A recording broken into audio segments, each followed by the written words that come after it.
Hola, profe. Va- Llegamos al Bien. final, chicos, y estamos todavía en pie, ¿eh? Todavía, no se sabe qué va a pasar la semana que viene. Buenas. ¿Cómo andan? ¿Qué cuatrimestre, eh?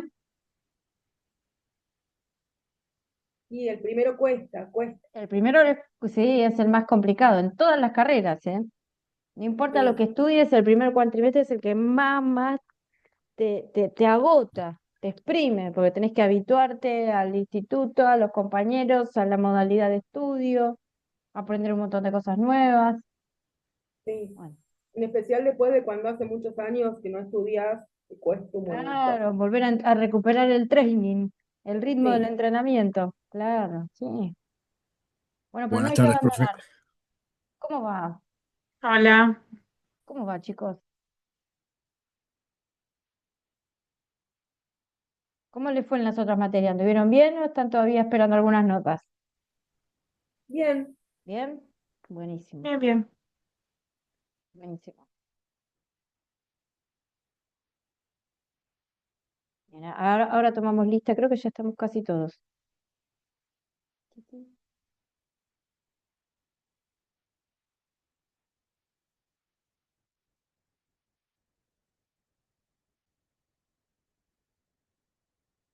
A ver si les puedo compartir.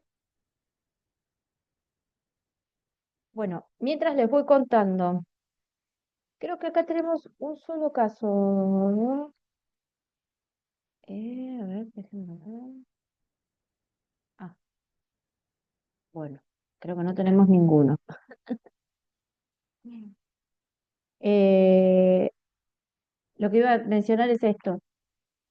La semana que viene tenemos examen de recuperación, ¿sí? De los compañeros que estuvieron ausentes o compañeros que las faltas no les dan, entonces tienen que reincorporar. Pero justamente la compañera que yo pensé que íbamos a tener, que era Vivar, Agostina, me parece, creo que ya se dio de baja. Así que me parece que aquí no queda nadie para recuperar. Pues están todos aprobados y todos lo más bien. Así que lo que les propongo, igual lo íbamos a hacer, aunque estuviera Agostina rindiendo, porque no hay problema para hacer eso, es que el jueves que viene, recuerden que en el mismo horario de nuestra materia yo voy a estar conectada, ¿sí? Tendría que estar conectada para tomar el examen recuperatorio. Les digo esto porque van a estar ya, quiero creer, pensando al menos en el final. Entonces vieron que yo les subí esa consigna, o mejor dicho, las consignas del final y ustedes tienen que preparar un temita para comparar. ¿Mm? ¿Lo vieron? Que conversamos la vez pasada y yo les subí el archivo con ese detalle en el foro. Entonces mi propuesta es que el jueves los que tengan ganas de consultar al respecto se conectan en el horario habitual de la materia y nos dedicamos a eso, a despejar preguntas sobre el temita del final. Para el que obviamente ya tiene algo pensado, no hace falta tenerlo hecho, pero por ahí de repente te estás preparando para la semana de estudio de los exámenes finales y bueno, yo quisiera hacer tal cosa, voy, consulto y me saco la duda. Eso, ¿sí? Voy a estar conectada a 20:40 para despejar dudas al respecto, ¿sí? Si quieren aprovechar, viene bien. ¿Estamos? ¿Sí? Espera. Profe, Sí. ¿hay que preparar el trabajo y llevarlo impreso o simplemente armarlo y exponer? Armarlo, exponer y los que rinden presencial, o yo a veces les sugiero que lleven una fichita o una hojita donde digan de qué van a hablar y qué puntos van a tocar. Los que lo hacen de manera virtual, por ahí pueden preparar una hojita de Word y la comparten en el momento. Por si, ¿se acuerdan que les decía? Estamos con otro profe que no es de filo y quizás cuando los escuche se hace una expectativa respecto de lo que ustedes van a decir y les puede llegar a quedar el oral incompleto porque el profe cree que van a hablar de tal o cual tema y ustedes eligieron otro. Entonces, siempre está bueno llevar ese punteo. Suponete que no lo llevás, no te acordás, no te dio el tiempo, lo que fuere, no pasa nada. Procuren cuando empiezan a hablar, ¿sí? Bueno, yo les voy a decir, bueno, Caro, arrancá con el tema que preparaste y yo te interrumpo para conversar. O sea, cuando empiezan a hablar, lo primero que dicen es qué tema van a tratar y qué puntos o qué aspectos de ese tema van a abordar, ¿sí? Acotan la exposición y después le dan para adelante. Yo voy a hablar de tal película y tal filósofo y quiero hablar del problema metafísico, nada más. Nada más, no voy a hablar de toda la película ni de todo lo que dijo ese filósofo, quiero hablar del problema metafísico que es tal, punto. Para que el otro sepa que vamos a escuchar de esa cuestión, ¿ok? El otro no me Profe, refiero al otro profe, como, sino el otro, cualquiera que los esté escuchando, sepa de qué van a hablar. Y esta es una estrategia que les conviene implementarla en cualquier instancia de evaluación, ¿eh? Siempre acoten la temática que ustedes quieren tratar. Si no, el que los lee o lo escucha puede llegar a pensar que iban a ir un poquito más lejos y que les quedó corto, les quedó incompleto, etcétera. ¿Mm? Gracias. De nada. profe, una Acosta, pregunta. sí. ¿Se puede hacer una introducción? Porque, por ejemplo, yo elegí tipo una nota periodística. Ujú. Tal vez no la leyeron, no la leyó, Es entonces eso. ¿se puede hacer una introducción para Depende de saber? que llames introducción. Si la introducción es más o menos contarnos de qué va la comparación y poner que elegiste una nota periodística o una película que no hemos visto, tenés que contar un parrafito. Bueno, la película tiene este Exacto, argumento o la nota periodística tiene este problema. Eso lo tenés que contar. exacto, sí, sí, sí. Sí, Sí, sí. perfecto. Bien. ¿Acosta? Profe, disculpe, me conecté medio unos minutos tarde. No escuché Anda si ahí. lo iba a tomar usted al final o lo va a tomar otra persona, o entendí mal. No, no, no. Yo estoy en el final, lo tomo yo, estoy siempre ahí, soy un ladrillo de Iseba. Yo voy a estar, pero a veces pasa que compartimos la mesa con otro profe. ¿Por qué? Porque está bueno que haya otro profe que sea un poco más objetivo en el sentido de que procure de repente que a ustedes no se les hagan demasiadas preguntas, ¿no? Que el profe no se ensañe con el alumno y quiera que conteste, conteste, conteste y lo tiene 40 minutos ahí sentado torturándolo.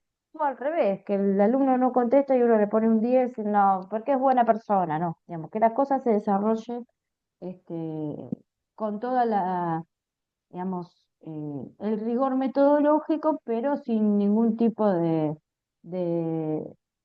sí, podríamos decir, de violencia institucional, ¿no? Que la pasemos bien, brindamos y que no, que sea lo más dentro de la reglamentación posible. Cuando pasa eso, que hay un profe que puede ser de la misma materia o de otra, conviene que quizás no se fíen en que yo voy a estar y voy a saber de qué están hablando, o voy a preguntar, bueno, che, vos no me dijiste hasta dónde ibas a abarcar esta problemática, acláramelo ahora. Porque por ahí el otro profe no es de la misma disciplina y no hace esa pregunta, se queda con lo que escucha, ¿no? Entonces, eso está bueno, vos marcás la cancha y después empezás a hablar. Pero yo voy a estar, puede ser que esté solo o puede ser que esté con otro profe o con otros dos profesores. ¿M? Generalmente somos dos o tres. Y el profesor de la materia es el que hace las preguntas. ¿Sí? Cuando hay alguno que se traba un poquito, por ahí el profe de otra materia hace una pregunta medio facilona que la podría contestar cualquiera como para romper el hielo. Pero no es habitual porque no suelen trabarse. Así que tranquilos. ¿Sí?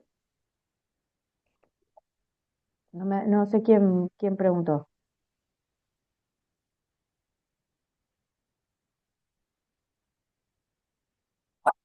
Gracias, profe. Robitis, Robitis, hasta un montón de gente sin Yo había cámara. preguntado, profe, sí. Populus, estamos en clase, enciendan las camarulas. Acosta, Presente, profe. Ruso, ahí está de vuelta. Presente. Agostino, otro más. Hoy también tenía una. Deje de dibujar, de Agostino. Ay, fue sin Campos, querer, perdón. Campos Alexandra, Presente, profe. Castro Cintia,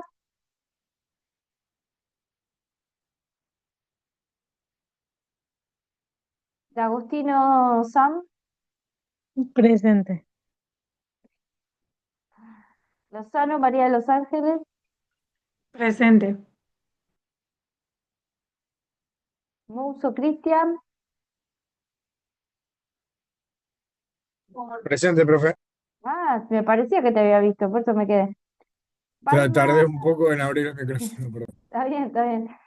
Palma Edith, Robitis Karen, Presente, profe. bien. Rocco Martín,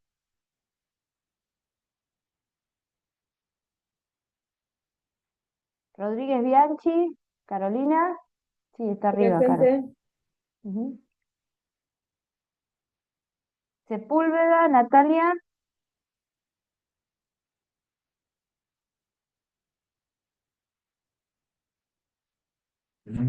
Está presente, pero tiene problemas de internet, me dice Natalia. Sepúlveda, a ver.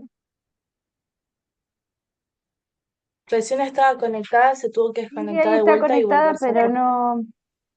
no tiene ni micrófono ni... Hola, Ah, ¿quién habla? Sepúlveda, profe, se me corta la internet y se va y viene. Bueno, trate de poner la cámara cuando venga. Sí, Sosa Stephen, ¿no? Torres Noelia, y estamos. Bueno, último encuentro. Ay, hice lío. Último encuentro del cuatrimestre. Hasta que nos volvemos a ver en Antropología Filosófica el segundo cuatrimestre. ¿De qué vamos a hablar hoy? Vamos a hablar de Aristóteles, ¿sí? Vamos a cerrar nuestro cuatrimestre con Aristóteles. Vamos a introducir y después compartimos la diapositiva. Lo primero que tenemos que decir de Aristóteles es que obviamente es el discípulo de Platón, ¿no? Platón era discípulo de Sócrates, Aristóteles es discípulo de Platón. Pero mientras Platón es una suerte de continuador del pensamiento socrático, Aristóteles rompe con el maestro. Aristóteles rompe con Platón. Viene a proponernos una doctrina que discute lo que tradicionalmente entendemos como pensamiento platónico. ¿Mm? Él va a ser discípulo de Platón. Cuando muere Platón tiene una especie de enemistad con el sobrino de Platón, porque ¿qué pasa?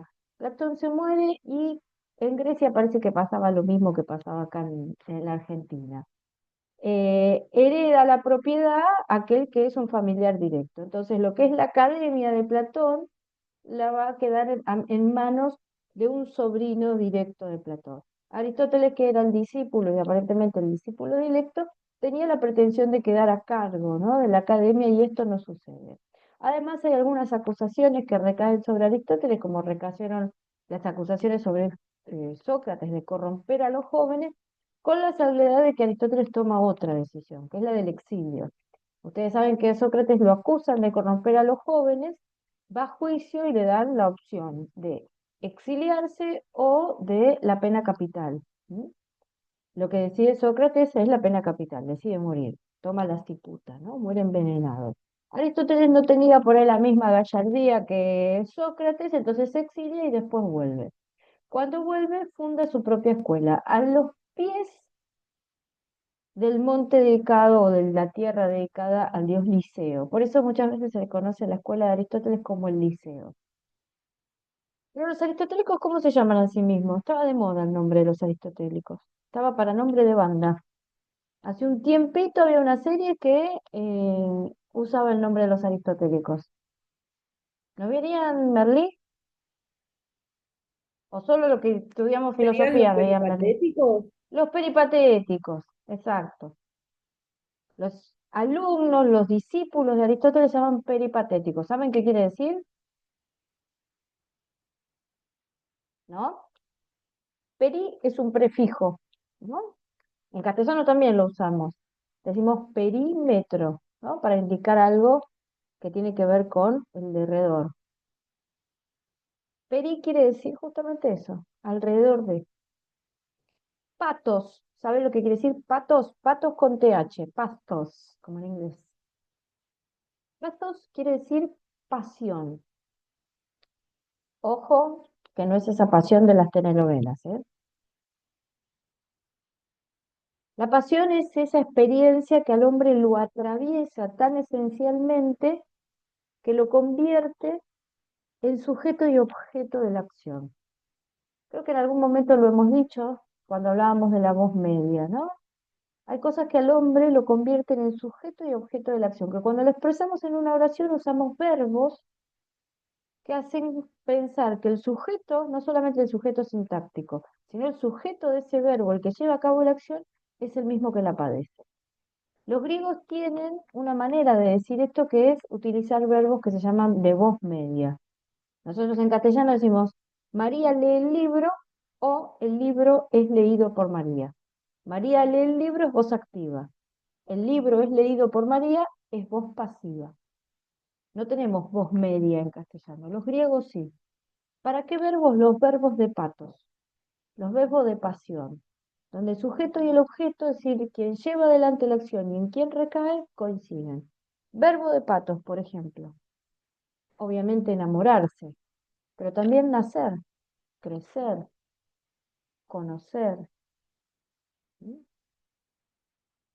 Son verbos que se indican en otra modalidad, digamos. Entonces los peripatéticos, o los discípulos de Aristóteles se llaman así, porque van caminando en derredor del liceo y van llevando su patos, van discutiendo y llevando su patos consigo. Y de eso se trata hacer filosofía. Los peripatéticos. Decíamos, Aristóteles es discípulo de Platón, pero lo va a discutir. Lo va a discutir. Así que nosotros vamos a presentar el pensamiento de Aristóteles en relación con el pensamiento platónico, pero a partir de esa discusión. ¿Sí? ¿Qué es lo que polemiza y qué es, o en qué está, en qué radica la novedad que él nos propone? ¿Qué les parece? Voy a compartir una diapositiva que es como un punteo, no es nada.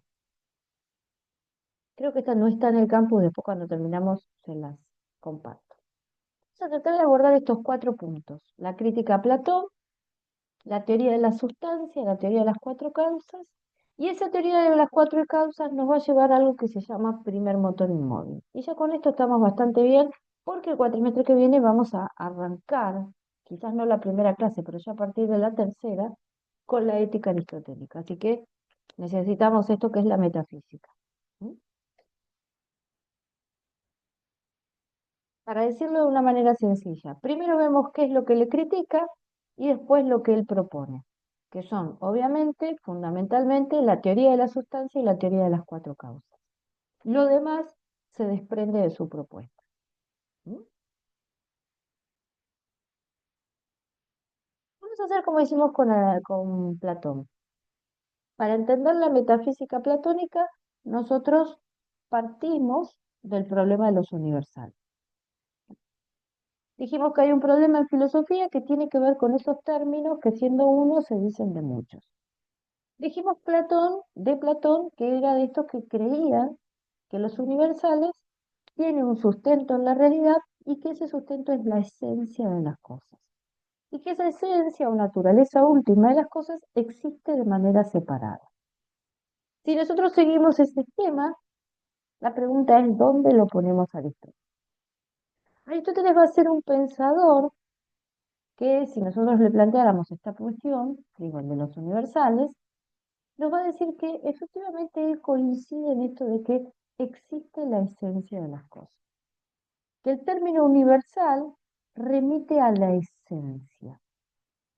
Pero La diferencia con Platón va a estar en el hecho de que la esencia para Aristóteles es inmanente. Repito la palabra, inmanente. Platón nos decía que la esencia estaba en otro lado, en la dimensión inteligible, por encima de la dimensión sensible. Por eso con Platón hablábamos de las ideas o arquetipos presentes en un plano inteligible que es trascendente, más allá. Aristóteles nos va a decir si existe la esencia de las cosas, existe algo así como la humanidad, existe algo así como el ser árbol, existe algo así como la belleza o la justicia, pero no está en un plano trascendente. Está en las cosas mismas.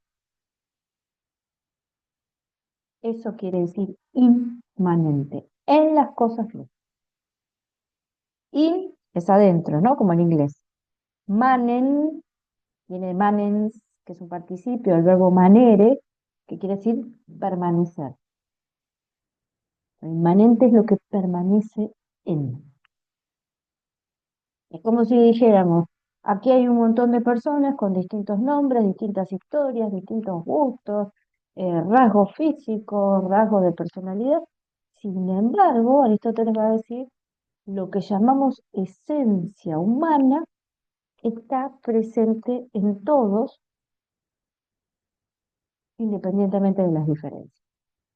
¿Sí? Esa sería la idea. Inmanente. Entonces vamos a ver cómo lo explica. El primer punto que teníamos era el de la crítica a Platón. Voy a compartir la línea dividida para que esto no explicárselos en el aire, lo puedan ver. ¿Se acuerdan de la línea dividida? La línea dividida nosotros dijimos que representaba o representa en el pensamiento platónico el orden de la realidad. La realidad para Platón tiene dos dimensiones, una superior, que es la inteligible, y una inferior, que es la sensible. Aristóteles critica dos cosas. La primera cosa que critica es que Platón no responde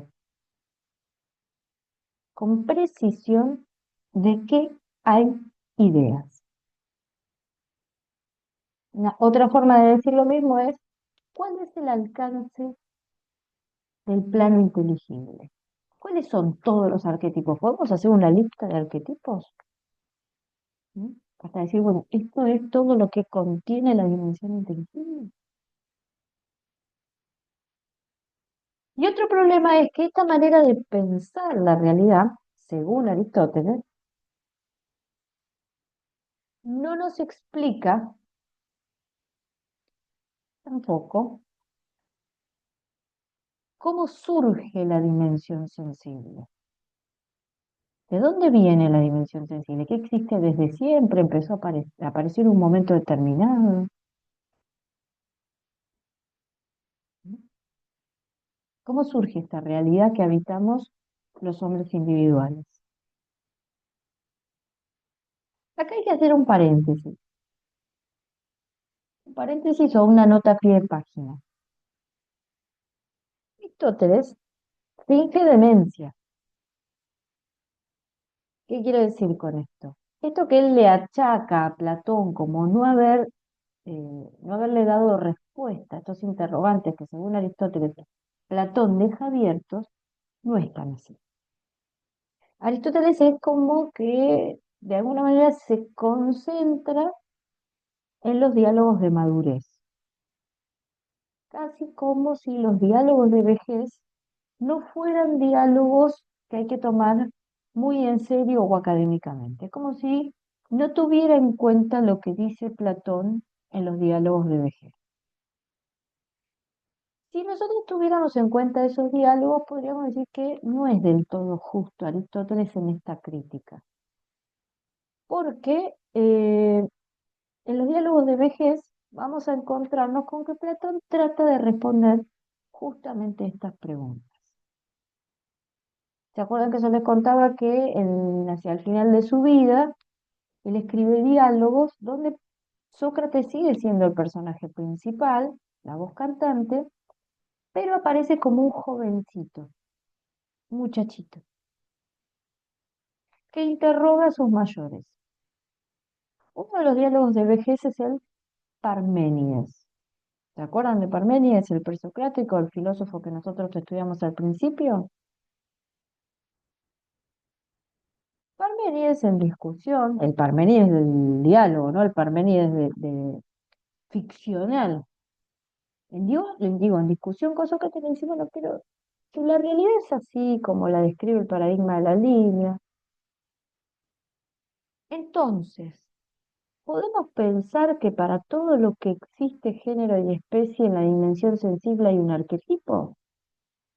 Si esto es así, ¿significa acaso que existen, por ejemplo, el arquetipo de la injusticia? ¿Que existe el arquetipo de la maldad? ¿O incluso del estiércol y de la rata? Es decir, existen arquetipos de cosas que son deleznables. Y ahí es donde Sócrates, el joven Sócrates, le da respuesta, y es la respuesta obviamente de Platón, ¿no? Dice, no, la maldad es ausencia de bondad, no tiene arquetipo. La injusticia es ausencia de justicia, no tendría que tener arquetipo. No necesitamos negar para entender cómo funciona la dimensión inteligible. Dice, en realidad, ni siquiera hay arquetipo para todo lo que podemos efectivamente congregar en un género y en una especie. Hay 5 géneros fundamentales, dice Aristóteles, dice Sócrates o Platón por boca del joven Sócrates. Ser, identidad, diferencia, movimiento y reposo. Hay 5 géneros fundamentales, no hay arquetipos, hay 5 arquetipos. Él los llama los géneros generalísimos. Las ideas fundamentales en cuya combinación o de cuya combinación depende que existan los entes. Casi como los opuestos de Heráclito. Porque todo ente particular está atravesado por el ser, eso ya lo sabemos de Parménides. Todo ente particular está atravesado por el cambio, ya lo sabemos desde Heráclito. Todo ente particular también es idéntico a sí mismo, pero también es diferente de lo otro. Si no, no sería un ente particular. Si yo tengo un ente que no es distinto de lo demás, no hay algo que lo diferencie, sería uno y lo mismo. Esto ya lo habíamos aprendido con Heráclito. Entonces, lo que dice Platón es, sí, estas ideas existen, son 5 fundamentales y existen en la dimensión inteligible. La otra objeción que hacía Aristóteles era, no me explica cómo aparece, cómo surge la dimensión sensible. Hay otro diálogo de Platón, el Timeo, donde sí lo explica.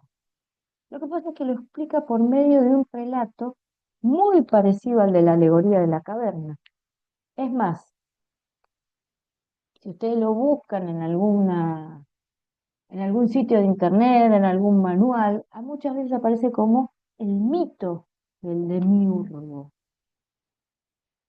El estilo literario, es muy parecido al del mito, entonces es muy lejano al planteo teórico, que es una metáfora, no llega a ser una alegoría. ¿Cómo leemos este texto?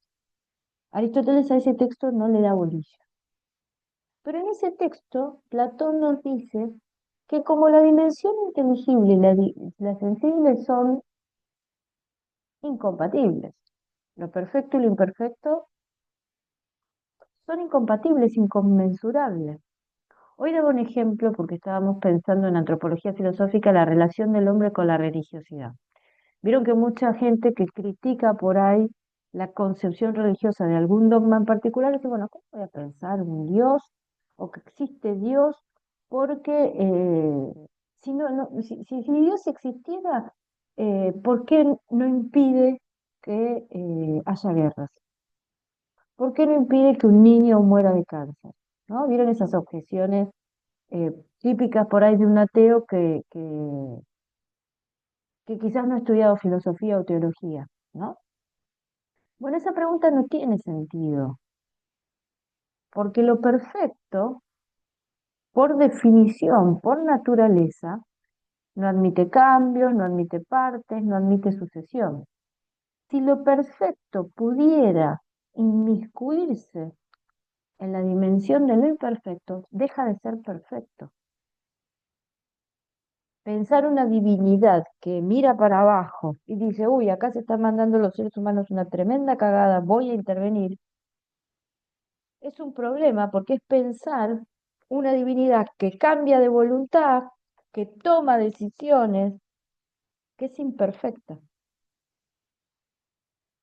O al revés, lamento decirle al que practica alguna religión, lamento decirle esto, yo practico y todo, pero hay un problema con la oración. La oración no está dirigida a alguien que está escuchando, ¿no? Dios no es, o mejor dicho, filosóficamente hablando, no podemos pensar lo perfecto como alguien que está escuchando y porque uno le pide cosas, las lleva a cabo. Eso no tiene sentido. Los teólogos, un teólogo, por más religioso que sea, jamás le diría algo así. Lo que sucede es que hay una distancia grande entre la filosofía de la religión y el catecismo o la bajada de esa convicción de la verdad de fe al vulgo, es decir, de manera tal que todos, no importa la formación que tengan, puedan seguir la normativa. Eso es una cuestión de cómo, del derrotero de las instituciones, fundamentalmente de las instituciones religiosas. Pero lo que voy es a lo siguiente, volviendo a Platón y Aristóteles. Platón de lo que se da cuenta es que lo perfecto y lo imperfecto son dos ámbitos completamente distintos, completamente separados y a tal punto distantes que no pueden cruzarse uno con el otro. Entonces, ¿cómo lo imperfecto surge a partir de lo perfecto? Bueno, lo que inventa Platón es una suerte de intermediario, una especie de semidios al que llama demiurgo, que mirando los arquetipos genera la copia. No es que Platón cree que hay un semidios mirando las dos dimensiones. Lo que está diciendo es, tiene que haber una intermediación entre el absoluto y la multiplicidad. Es necesario que exista una intermediación entre el absoluto y la multiplicidad, porque si no, no hay manera de explicar cómo la realidad sensible empieza a ser y existir. ¿Nosotros cómo hacemos esa explicación? Está el absoluto y de repente, ¡pum!, el Big Bang. Y el Big Bang hace que la materia se expanda, ¿no? ¿Y cómo es que la realidad se pone en marcha? Bueno, ahí algo tiene que haber provocado al Big Bang o tiene que haber puesto en marcha la realidad. Esa es la idea. ¿Mm? Pero volviendo a Aristóteles, Aristóteles es como no leyó los diálogos de Veget, o al menos no le satisfacen esas respuestas. Entonces él va a dar su propia respuesta. ¿Por qué? Porque él cree que el Platón de la madurez no nos cuenta o no nos dice con precisión de qué hay ideas, ni tampoco responde cómo es que la dimensión sensible comienza a existir, porque comete un error. El error que distingue a todo platónico de todo aristotélico. Haber partido la realidad a la mitad. Lo que le critica Aristóteles a Platón es la tesis de la separación. Pensar que lo inteligible está separado de lo sensible. Y ahora más, cuando ustedes se crucen con un pensador, un filósofo, que separe lo inteligible de lo sensible, diremos que es un platónico. Bueno, esto que caracteriza a los platónicos es lo que Aristóteles no le cierra. No le cierra que haya dos dimensiones en la realidad. Para él hay una sola.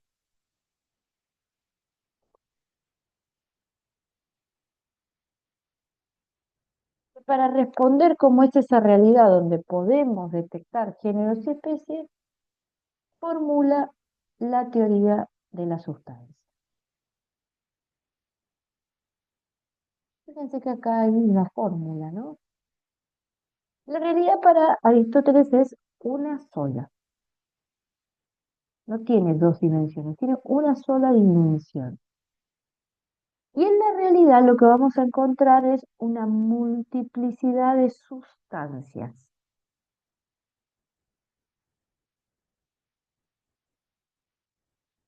Sustancia es una palabra que podemos usar como sinónimo de ente.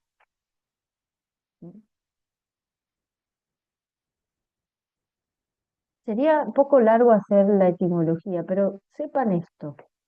La palabra sustancia viene del latín, no viene del griego. Aristóteles es un pensador griego. ¿Por qué usamos la palabra sustancia para definir el pensamiento, caracterizar el pensamiento de un griego? Porque va a pasar lo siguiente. Cuando entremos o cuando el pensamiento entra en lo que se llama la antigüedad tardía, ¿sí? Más o menos entre el siglo II antes de Cristo y el siglo III después de Cristo, que cuando aparece el Imperio Romano se empieza a expandir y después llegamos al momento en que el Imperio Romano se parte al medio, Imperio Romano de Oriente por un lado y el Romano de Occidente por otro. Cuando llegamos a ese momento histórico, la obra de Aristóteles se pierde, se va perdiendo de a poco, materialmente hablando, por invasiones, por peste, bibliotecas que se queman. Imagínense que el libro, hasta la invención de la imprenta, es un objeto de lujo. No cualquiera tiene un libro de Aristóteles, ¿no? Entonces, están conservados en lugares específicos. Con las invasiones, esos textos se van a ir corriendo a Oriente, no al Oriente lejano, ¿sí? Una vez dije esto y una alumna en un examen con otro profesor le dijo, sí, porque la obra de Aristóteles se había perdido y estaba en el Japón. No, lo que nosotros llamamos ahora Oriente Medio, ¿sí? El Imperio Romano de Oriente. Y no se llaman por teléfono, se mandan una fotito del códice. Nada, los que están del otro lado no saben ni que existen. ¿Sí? Entre el siglo III y el siglo VII después de Cristo, prácticamente no se sabe nada de Aristóteles. Además, hay una obra que se le adscribe a Aristóteles que se conoce como Libro de las Causas, que no es de Aristóteles. Cuando aparece Tomás de Aquino en el siglo XIII, él se pone a leer, él que es un especialista en Aristóteles, dice, ¿a quién se le puede ocurrir que esto lo escribió Aristóteles? Y tenía razón. Era un texto que era una especie de copy-paste de otros dos autores que eran recontra platónicos, Proclo y Plotino.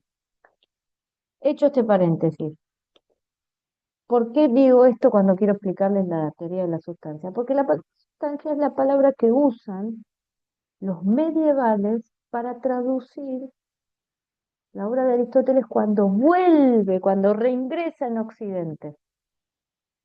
Empieza a entrar de a poquito, se empiezan a enterar que existe algo que es la metafísica, se empiezan a enterar que existe algo que es la ética de Aristóteles. Van entrando los libros muy a poco, entre el 7 y el 12. Y se van traduciendo primero del árabe, porque estaban traducidos del griego al árabe, ¿no? Cuando van a Oriente, entran primero las versiones en árabe y recién después aparece el Aristóteles original en griego y se traduce del griego al latín. Entonces, el primer Aristóteles que conoce Occidente, o el Aristóteles más viejo, es este traducido al latín. ¿Mm? Y los latinos, para traducir la palabra ontos, que es lo que da el latín ente, usan la palabra sustancia, que quiere decir substare, quedar por debajo. Esto no lo tienen que saber, no lo voy a preguntar en ningún lado, pero digo, ven una palabra que este, no es una palabra griega, o no tiene una pronunciación que nos haga pensar en griego, y sin embargo van a encontrar en cualquier lado teoría de la sustancia, como una teoría aristotélica. Dicho este paréntesis, la realidad está compuesta para Aristóteles de una multiplicidad de entes a los que llamamos sustancias. Y lo que para Platón era la dimensión sensible y la dimensión inteligible, para Aristóteles van a ser la materia y la forma. Dicho de una manera más sencilla, no hay dos dimensiones en la realidad, hay dos dimensiones en cada ente. En cada ente va a haber un aspecto que es material y en cada ente va a haber un aspecto que lo llamaremos formal o inteligible. Cuidado con estas dos palabras, ¿eh? Forma es sinónimo de esencia.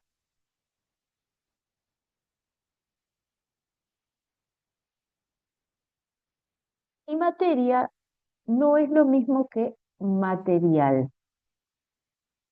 Es simplemente el aspecto sensible de la cosa. Vamos a hacer un ejemplo. Yo estoy acá sentada, en la silla, en la mesa. Esta mesa es de madera. La madera funciona en este caso, en el caso de el ente mesa, como materia, ¿sí? Y el hecho de que sea una tabla con 4 patas es lo que la hace ser mesa, es la esencia. Necesito una tabla con 3 patas para tener una mesa, ¿no? Puedo tener más patas, pero menos de 3 no puede. ¿Sí? ¿Hasta ahí me siguen? Entonces, la madera funciona en este caso como materia. Y esto de ser mesa es lo que funciona como forma o esencia. Yo con esa misma madera puedo hacer la silla en la que estoy sentada. Bien. Si la mesa fuera de plástico, por ejemplo, ¿cuál sería la materia y cuál sería la forma?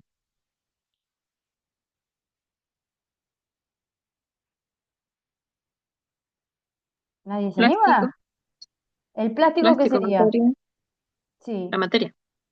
¿Y la Y el forma? ser mesa es de 4 o 3 patas. Exacto, esa es la forma. Bueno, hago una pregunta un poco más complicada. A ver, si en lugar de una mesa yo tengo sencillamente un pedazo de madera, si en lugar de una mesa yo tengo un pedazo de madera, ¿qué tengo? ¿Tengo una sustancia? ¿Tengo forma o tengo materia?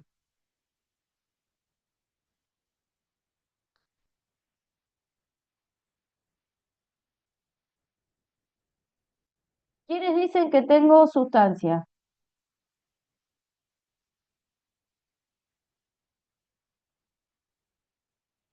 ¿Quiénes dicen que tengo forma? Ah, me dicen, no, tiene un fantasma, ninguna de las 3 opciones.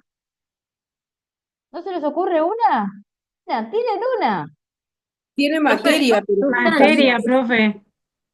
¿Todos dicen materia? No, sustancia. Yo ¿Quién dijo sustancia. sustancia? ¿Quién dijo ¿Cómo Yo, sustancia? dice? yo. ¿Cómo? Pero Robitis, ustedes no me ponen Robitis. Robitis y iPhone. ¿Por qué no me ponen el nombre? ¿Por qué no lo puedo fijar, profe? Acosta. Ay, qué bárbaro. Bueno, ¿dos tengo que dicen sustancia? ¿Hay Sí, alguien es más que diga sustancia. ¿Por qué decís que es sustancia? Yo creo que es Yo igual según los... cuando dio el ejemplo ¿Qué contesta compañera? A ver, creo que también es como cuando dio el ejemplo de lo que era humanidad. a ver. Que yo dije que la sustancia, la otra vez que dio la clase, era lo que hacía la persona y usted dijo que no, que era el ser humano. Sí, ¿Esto es lo mismo? La de sustancia identidad. sería la Es madera. algo parecido, es algo parecido. Por eso, acá la sustancia sería la madera y Si bueno, es, ¿Cómo sería el ejemplo? Perdón. vuelvo al, no, voy a repetir el ejemplo, pero sin dar la respuesta, porque me estoy tentando. ah, Tengo un pedazo de madera, un pedazo de, no una mesa de madera ni una silla de madera, sino un pedazo de madera. ¿Ese pedazo de madera qué es? ¿Sustancia? ¿Es materia o es forma? Es, Antes de ma- que es me den una sustancia, porque respuesta. estamos hablando materia, de la madera. es Alessandra materia. dice, Porque la Alessandra dice materia le da materia. lugar a los materiales. Ay, espere. Alessandra dice materia. La compañera Robitis y su compañera dicen sustancia. Les voy a tirar una pista. Si yo tuviera que definir sustancia, defino como eso que está, el ente, ¿no? Lo que está siendo y existiendo de una forma determinada. ¿Mm? Por eso, el ser madera. Hay gente que todavía que dice materia. Me enganché por otro lado. No, pero a ver, la otra Está vez que dio bien. el ejemplo, ¿no? Que dijo lo de la sustancia. Yo dije, yo creo en mí, por ejemplo, en el humano, que es la personalidad de cada uno, o sea, esa sustancia se va. Y usted dijo no, que era la humanidad, era el humano, la Claro, porque sustancia. esas características que tienen que ver con tu personalidad, tus gustos, tu historia, eso es identidad. Sí, Claro. hay algo de Son eso. conceptos y definiciones que uno quizás confunde y ahí entendí, ¿no? Entonces Pero no sería Claro, dejamos de sustancia. hablar de la madera, no importa el formato, ¿no es cierto? exacto. Bien, la trampa está en esto. Forma es sinónimo de esencia, no lo piensen como la forma exterior o física, es Claro. sinónimo de esencia, es lo que define la cosa. Si yo digo Diana, ¿cuál es la forma de Diana? No me digan petiza porque rompo la pantalla. ¿Cuál es la forma? Humana, ¿Ustedes creen que ustedes y yo tenemos formas diferentes? no, humana, profe. Humana, la esencia humana, somos todos, tenemos la misma forma, la misma esencia. Más allá de esas características que hacen a la identidad, la Claro. forma. Desde el punto de vista aristotélico, ojo, porque la identidad es un tema más moderno y que se puede pensar en otros términos, ¿sí? Claro, que uno lo piensa así, cuando usted explicó lo Aristóteles, del humano. a un pensador premoderno no le importa la identidad, le importa la naturaleza de las cosas. Al moderno le empieza a importar la identidad porque le interesa el individuo por encima de la naturaleza de las cosas. La esencia o el ente particular por encima del género y la especie. ¿No? Pero eso es otro problema, es decir, es una cuestión epocal. Entonces, para Aristóteles la forma es la esencia. La materia no es el material. La materia es informe. El material no. Si yo agarro madera, bronce, hierro, vidrio, ¿m? whisky, lo que tengo es algo que ya está siendo y existiendo de una manera determinada. La materia no es de una manera determinada, es simplemente materia. Que a veces algunas sustancias funcionen como materia, porque a partir de las sustancias podemos componer cosas más complejas, es decir, yo tengo la sustancia materia. Puedo hacer una mesa de madera, puedo hacer una silla de madera, puedo hacer una viga, no sé, lo que se les ocurra, un escritorio, un estante, pero es una sustancia que funciona como materia respecto a un compuesto más complicado. Ahora, la sustancia no es ni madera, ni bronce, ni cuerpo humano, ¿sí? La sustancia no tiene forma. Perdón, la materia no tiene forma. ¿Mm? No tiene forma determinada. La sustancia es esto. Hay algo que sirve de sustrato, de soporte, de una esencia. Cuando la esencia atraviesa la materia, se convierte en una sustancia. Y yo puedo decir, acá tengo una persona o acá tengo un escritorio. Por separado no me dicen nada. Pero esto que hace que en el ente particular, en cada ente particular, haya una dimensión inteligible y una dimensión sensible. Si yo quiero conocer la naturaleza de la cosa, lo que tengo que hacer es abstraer todos esos aspectos asociados a la materia para encontrar la esencia. La esencia de la cosa, la naturaleza de la cosa. Todos tenemos la misma esencia humana, entonces, ¿qué diría Aristóteles? Si yo quiero saber en qué consiste la humanidad, tengo que despojarme de todos esos rasgos particulares que hacen a los gustos, al pasado, la edad, las características físicas, de todas estas sustancias que llamamos seres humanos, para ver qué es lo que tienen de común, qué es su humanidad. ¿Hasta ahí vamos?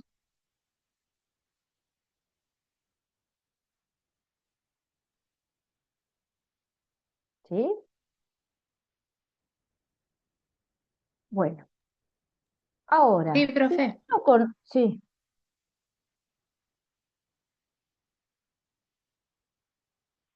¿quién dijo profe? ¿Una pregunta o sí, profesor?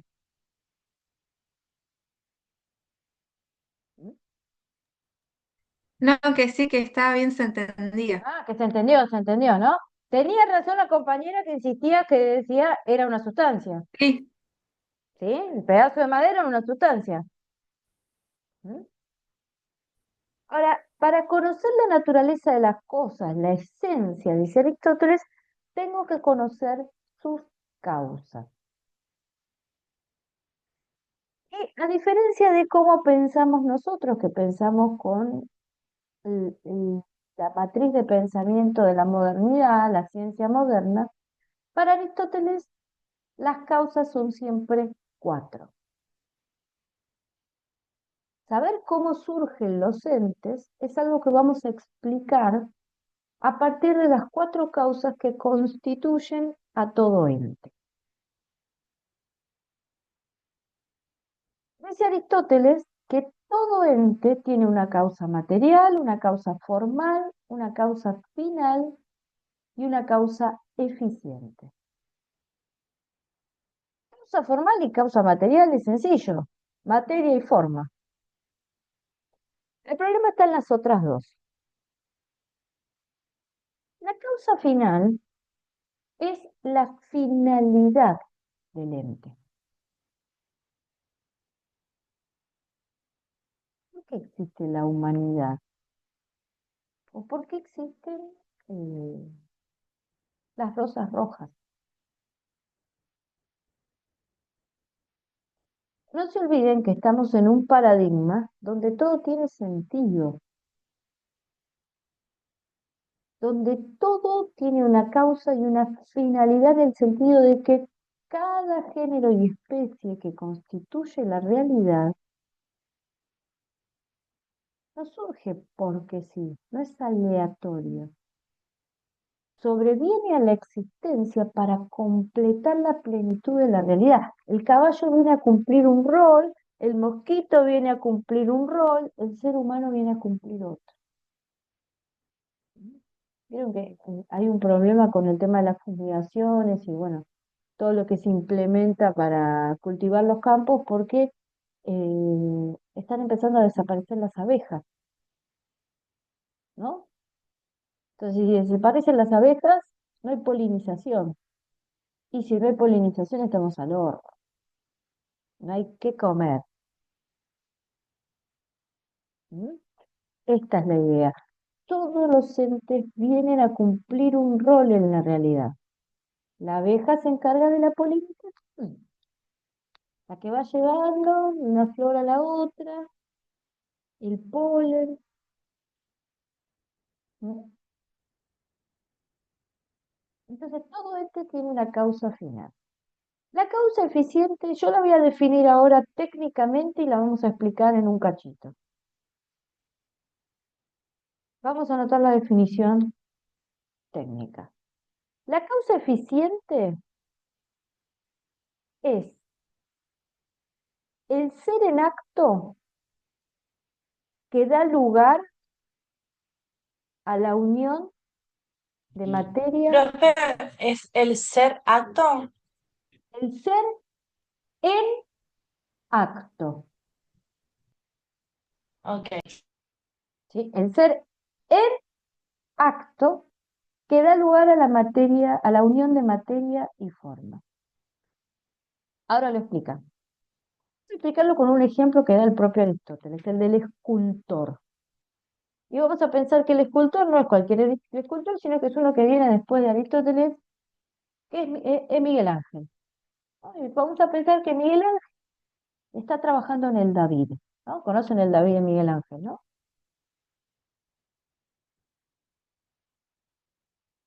El David de Miguel Ángel es una sustancia, es una obra de arte. Uno puede pensar que la finalidad de la obra de arte es la representación de la belleza. Así se pensaba, por ejemplo, en el Renacimiento. Esa sería la causa final del David. Sería para ustedes la causa material del David.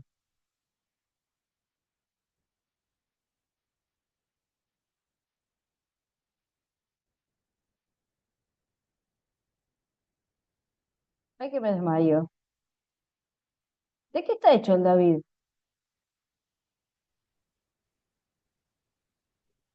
¿Arcilla, profe? ¿Qué es? ¿Eh? Está ¿De qué está hecho? esculpido el David. Mármol. Ah, Mira, De piedra. claro, el mármol. La causa De piedra. material sería la piedra, ¿no? ¿La causa formal cuál sería?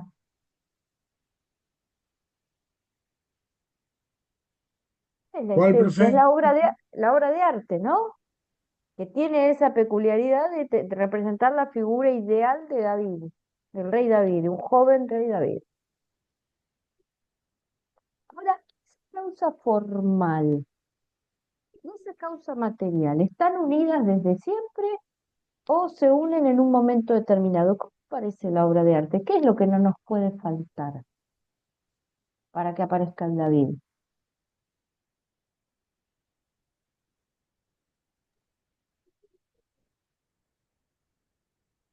Ay, voy a reformar la pregunta.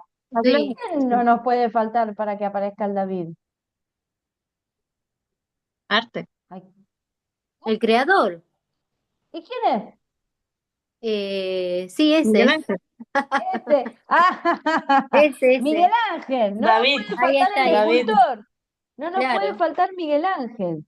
La causa formal va a estar en el intelecto de Miguel Ángel, en la genialidad de Miguel Ángel, hasta que la plasma en la materia. Pero si no hubiera un Miguel Ángel, no va la idea del David a esculpirse sola en la forma.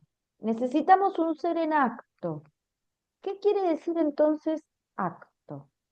Acto quiere decir, o acto, el concepto de acto, remite a lo que está siendo y existiendo. Algo que está siendo, existiendo aquí y ahora. Y se opone ¿me puede a repetir? a la noción, ¿cómo? ¿Puede repetir? Ay, no te entendí nada, porque si hay una interferencia en el audio. A Ac- ver, Dice si puede repetir, profe. sí. Acto, acto, algo que está en acto, está siendo y existiendo de un modo determinado.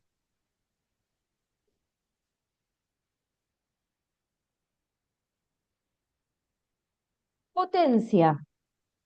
Potencia quiere decir posibilidad de ser. Algo que está en potencia es algo que puede llegar a ser de un modo determinado. ¿Ustedes que están estudiando acompañamiento terapéutico? Sí, profe. ¿Son acompañantes terapéuticos? Yo sí. Yo también. ¿Terminaste la carrera? ¿Licenciada o Sí, técnica? profe. No, no, ni Ah, no terminado licenciada la ni carrera. técnica. No, no. Entonces son acompañantes terapéuticos en potencia. Claro, Profe, porque ponemos Acto, tecnicatura, sí, en acompañamiento terapéutico en potencia, porque en hay potencia. compañeras que ¿En son acto qué acompañamiento. son?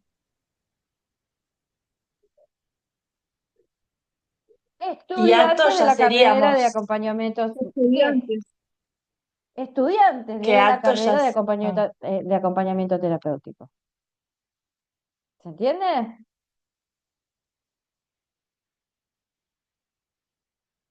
En potencia somos todos cadáver, pero en acto somos todos público de la clase de filosofía de los jueves de 20:40 a 22 horas. ¿Sí? El acto es lo que está haciendo y existiendo y la potencia es la posibilidad de ser. Para que exista un ente, necesitamos una causa eficiente, es decir, alguien que esté siendo y existiendo en acto. Necesitamos de Miguel Ángel o del escultor para que aparezca la obra de arte, la escultura. ¿Alguno de ustedes jóvenes ha llegado al ser y la existencia sin padres biológicos? Dijo un día, ay, me voy al mundo, voy a empezar a vivir. Yo, profe, Ah, menos mal, ya me estaba para asustar. No, ¿qué necesitaron? De alguien que ya estuviera siendo y existiendo como ser humano para que surjan cada uno de ustedes. Bien, eso es la causa eficiente. Los docentes van a tener entonces materia y forma y van a tener características a las que llamaremos atributos. Habrá algunos atributos que son indisociables de la esencia y habrá otros que no dependen de la esencia, que pueden darse como no darse. Esos atributos que pueden darse como no darse los llama Aristóteles accidentes. Miren, somos seres humanos. ¿Qué les parece que no puede no darse en un ser humano?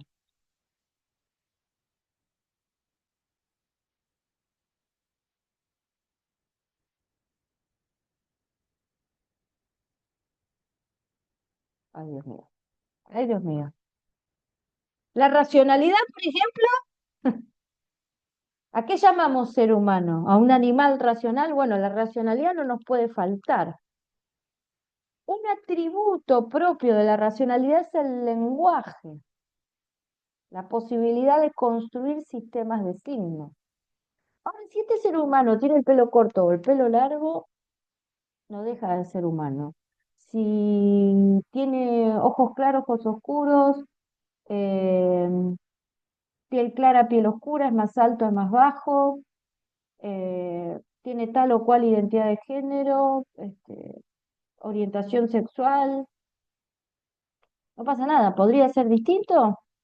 ¿Podría tener otro color de cabello? ¿Podría tener otra estatura, otra orientación sexual? Sí, claro. Pero la esencia no cambia, sigue siendo un ser humano. ¿Mm?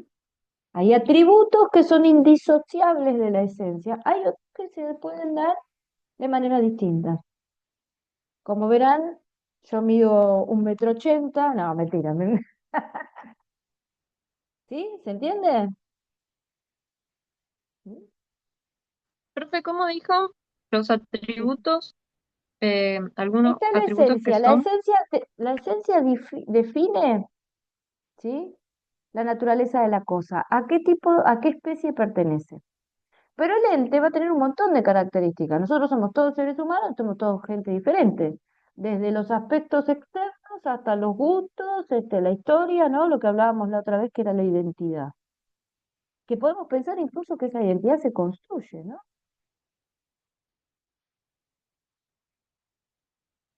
Entonces, esa esencia, eso que define la naturaleza de la cosa, va a tener algunos atributos, algunas características que no pueden no darse. Aristóteles dice, por ejemplo, que la risa es uno de esos atributos. El hombre es el único que se puede reír porque tiene racionalidad. Ahora, si alguien no se puede reír, si alguien quizás tiene algún desafío específico, y podemos empezar a preocuparnos, porque hay algo que define su condición humana que está atravesando como un mínimo un desafío.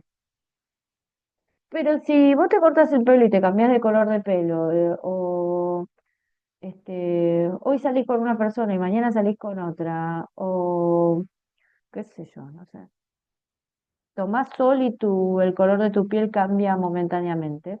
Eso no te hace ni más ni menos humano. ¿Mm? Es justamente un accidente, no es una característica indisociable de la condición humana. ¿Mm? Lo indisociable es que tengas deseos, lo indisociable es que tengas conciencia, ¿sí? Ahora, ¿cuáles son tus deseos particulares? Bueno, eso cambiará en cada uno.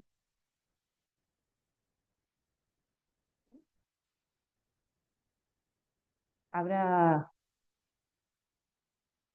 distintas maneras de ser humano, ¿no? Y vamos a lo último, volvemos a la causa eficiente, porque fíjense lo que decíamos, la causa eficiente es un ser en acto. Dijimos que todos los entes son un compuesto de materia y forma, y para que surjan los entes tienen que conjugarse cuatro causas. Una de ellas es la eficiente. Sin Miguel Ángel no hay David, no hay escultura. Entonces la pregunta que les voy a hacer es la más boluda de todas, pero que es un clásico. Y aunque ustedes no lo crean, es un clásico porque se la hizo el propio Aristóteles. Con todo esto que hemos pensado, traído hoy a la discusión, ¿qué les parece? ¿Qué es primero? ¿El huevo o la gallina?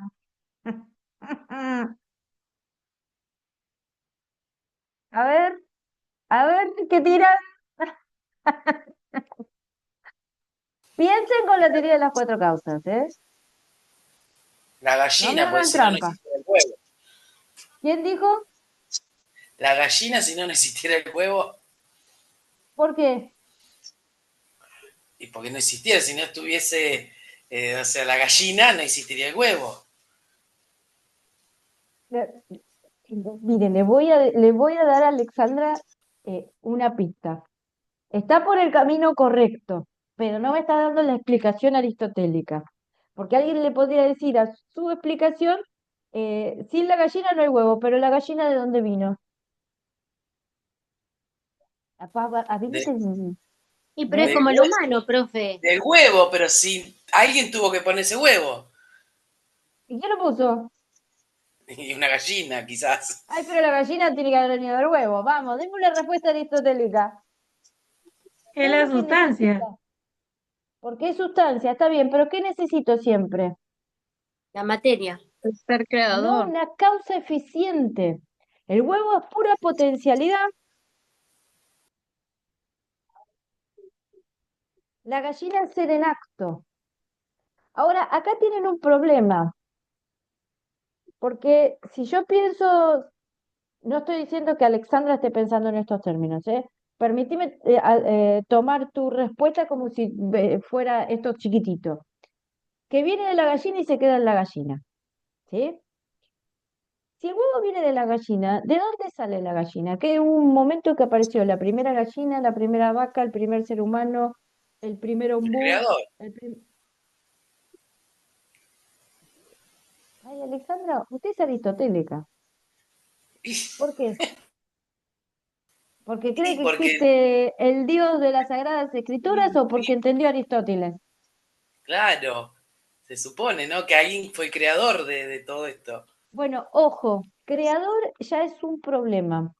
Sí podemos decir hay una causa eficiente, porque ahora vamos está bien, está bien, está correcta la respuesta. Damos la explicación de por qué es correcta la respuesta de Alejandra y después explicamos por qué no podemos usar la palabra creador en Aristóteles. Está claro que la realidad va cambiando, ¿no? No existió siempre la gallina, existieron otras especies de las que quizá la gallina es una transformación, un resultado, una adaptación. Lo mismo con el ser humano, si ustedes empiezan a estudiar historia por la prehistoria, se van a dar cuenta que el ser humano viene de una mezcla ahí entre el nombre de Neandertal y el de Cromañón, es decir, hay como una especie de transformación, ¿sí? De los seres vivos, de la naturaleza. Podríamos pensar hasta una evolución. Digo hasta porque después en el cuatrimestre que viene, si hacemos junto metodología, vamos a pensar de otra manera. Pero vemos que las especies vienen de otras especies. Entonces la pregunta es esta. Si todo ente necesita una causa eficiente para llegar a ser y existir, tomando el ejemplo del huevo y la gallina, para no caer en una cadena causal que me lleve al infinito, tenemos que poder postular algo así como un primer motor inmóvil. ¿Qué quiero decir? Estábamos recién jugando con Alessandra, huevo, gallina. Y yo le decía, no, pero ¿y de dónde vino la gallina? El huevo. Y Alessandra me redobla la apuesta y me dice, sí, pero necesito una causa eficiente, entonces tiene que haber gallina. Y así podemos estar hasta el 31 de diciembre a las 12 menos 5, ¿no? Siguiendo para atrás con el huevo y la gallina. Y nunca falta que alguien me dice, bueno, pero la gallina evolucionó de alguna especie de dinosaurio, entonces el huevo de dinosaurio y el dinosaurio antecedente, bueno, estamos en la misma. La cadena causal me lleva hacia atrás, hacia atrás, hacia atrás, hacia atrás, a una regresión al infinito. Podemos estar así hasta el infinito. El infinito o la regresión al infinito es sinónimo de caos. Y nosotros dijimos que estamos parados en el paradigma del orden. Entonces el caos es incompatible con el paradigma del orden. Una explicación que me lleva teóricamente a una regresión al infinito no es una explicación. Entonces lo que deduce Aristóteles es que tiene que haber una causa primera, ¿sí? Ahora voy a decir la palabra clave, una causa eficiente primera que sea causa de todas las demás causas eficientes, sin ser ella causada por otra. Ese es el primer motor inmóvil de Aristóteles, una especie de causa que no necesita ser causada, pero que pone en marcha la realidad. Este primer motor inmóvil tiene todas las características del ser de Parménides o de las ideas de Platón. Es perfecto y es eterno. Y para Aristóteles, ¿cómo tiene que ser? Tiene que tener algo de acto, tiene que tener algo de potencia.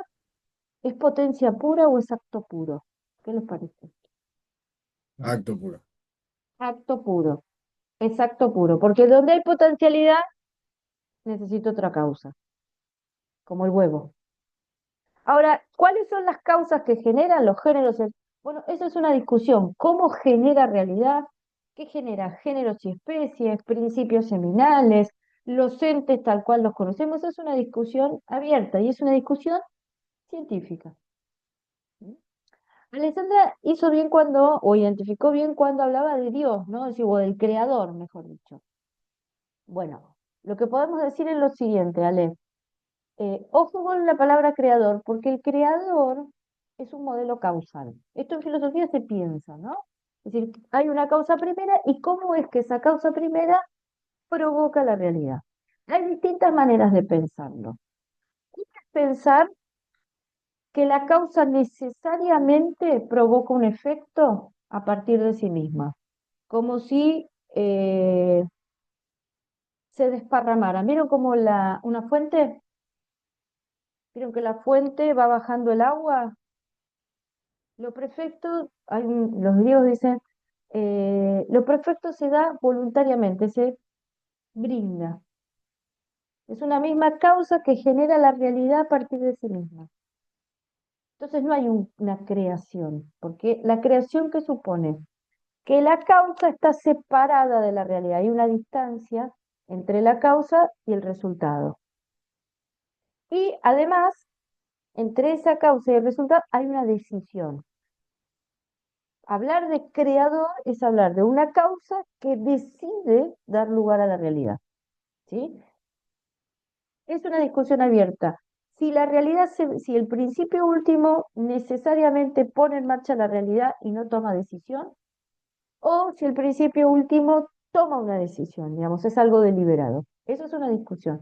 La otra discusión es qué es lo que genera una realidad distinta de sí o una realidad que está contenida en sí misma. Como si toda la realidad fuera una en el principio. Alguien que haya leído Spinoza, bueno, estamos hablando de eso. O alguien que conozca de budismo, estamos también hablando de eso. Eso es lo que en filosofía llamamos modelos causales. Aristóteles no se está metiendo con eso. Aristóteles dice, teóricamente tiene que haber algo que cause la realidad. Después discutimos el modelo causal. ¿Se entiende? Ahora, esta es una discusión filosófica que tiene repercusión en otras disciplinas. Porque nosotros no solamente podemos pensar la naturaleza de esa causa primera y cómo genera la realidad, sino que también podemos discutir la identidad de esa causa primera. Y en ese sentido la palabra creador también es confusa, porque pertenece a una tradición religiosa en particular, que es la tradición judío-cristiana. La tradición judío-cristiana asume que la causa primera toma la decisión de dar lugar a la realidad. ¿Sí? Filosóficamente optan por el modelo creacionista. Esa es una manera de pensar la realidad. ¿Sí? Pero independientemente de la tradición religiosa, la teología, ¿qué hace? A partir del testimonio trata de investigar cuál es la identidad de esa causa. Si pudiera ser el Dios de Pedro, el de Moisés o el de Maimónides. Me interesa. Esa es una discusión teológica. ¿Sí? Y después está la discusión científica. ¿Qué hace la ciencia? Estudia la realidad para, a partir de la realidad presente, deducir las características de esa causa primera. ¿Qué nos dice esta realidad del principio último de la realidad? ¿Cómo lo explica hasta ahora la ciencia con la teoría del Big Bang? ¿No? ¿Vieron ese momento primigenio en que la materia se empieza a expandir? ¿Por qué? Porque midiendo el movimiento de los astros, etcétera, etcétera, pareciera ser que el universo está haciendo este movimiento como hacia afuera. En condición de posibilidad de eso es que en un principio estuviera todo así, juntito. Entonces el Big Bang es eso, es el momento primigenio de esta realidad que se empieza a expandir. Lo que nosotros podemos preguntarle a la ciencia es, bueno, pero ¿qué es lo que pone en marcha el Big Bang? ¿Cuál es la causa eficiente del Big Bang? ¿Es separada del Big Bang o está en la realidad? ¿Es trascendente o es inmanente? Son discusiones abiertas. ¿Mm? La palabra creador nos pone del lado de una decisión específica en la discusión teológica. Aristóteles no entra en ese juego, y no es que no entre en ese juego, no lo quiero decir como peyorativo, no entra en esa discusión porque además está en el siglo IV. Los pensadores medievales van a decir, uy, a ver, Tomás de Aquino, por ejemplo, a ver, yo tengo la matriz aristotélica y además soy un cura dominico, es decir, pertenezco a la tradición judeocristiana, específicamente a la cristiana católica. Entonces, a ver si puedo compaginar a Aristóteles con esta versión del dogma cristiano. Hay cruce de filosofía y teología más adelante. ¿Mm? ¿Se entendió hasta aquí Aristóteles? ¿Sí? Sí, Yo profe. tenía una profesora en la facultad que decía, eh, uno en la vida nace de River o de Boca, aristotélico o platónico. Digo, a modo de chiste y de cierre, estas dos matrices de pensamiento, la platónica y la aristotélica, van a asignar la historia de la filosofía. Después hay combinaciones particulares, ¿no? Hay elementos del aristotelismo que son absorbidos por el platonismo, hay elementos del platonismo que son absorbidos por el aristotelismo, pero vamos a encontrar que en la historia de la filosofía estas dos tradiciones se alimentan, se retroalimentan, discuten, van a tener otros nombres, van a tener otras variantes, pero metafísicamente hablando es algo así como si pudiéramos pensar la realidad en términos de una separación o en términos de una situación así como la que nos propone Aristóteles, de la esencia siendo inmanente. Después podemos seguir discutiendo. Miren, les doy un ejemplo nada más que para cerrar. Hay platónicos que vienen después de Aristóteles, siglo III después de Cristo, casi 1000 años, como Plotino, que dicen que retoman en términos platónicos las nociones de las cuatro causas y el acto y la potencia. Y ellos dicen que lo pueden usar, pero para explicar el paradigma de la línea, y que lo que no se da cuenta Aristóteles es que antes que el acto viene la potencia, es al revés.